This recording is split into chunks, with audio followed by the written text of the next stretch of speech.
চট্টগ্রাম শহরে এক র্যাব সদস্যের মৃত্যুকে ঘিরে তৈরি হয়েছে চাঞ্চল্য। ধারণা করা হচ্ছে নিজ পিস্তল দিয়েই আত্মহত্যা করেছেন সেই র্যাব কর্মকর্তা। নগরীর চাঁদগাঁও এলাকায় র্যাব ৭ ক্যাম্প থেকে পলাশ শাহ নামের এই র্যাব কর্মকর্তার গুলিবিদ্ধ মরদেহ উদ্ধার করেন পুলিশ।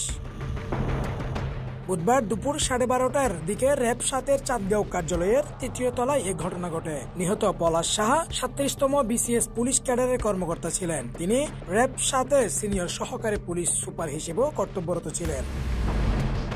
চট্টগ্রাম মেট্রোপলিটন পুলিশ সূত্রে জানা যায়, অফিস কক্ষেই পলাশ সাহার গুলিবিদ্ধ মরদেহ পাওয়া যায়। খবর পেয়ে পুলিশ ঘটনাস্থলে গিয়ে মরদেহ উদ্ধার করেন। মরদেহর পাশেই পাওয়া যায় একটি চিরকুট, যেখানে লেখা ছিল, আমার মৃত্যুর জন্য মা এবং বউ কেউ দায়ী নয়, আমিই দায়ী, কাউকে ভালো রাখতে পারলাম না, এমনই একটি চিরকুট রেখে যান পলাশ Shah.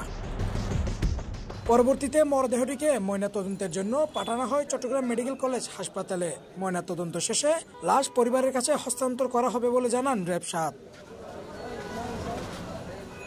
Desk report, CTG news, Chittagong.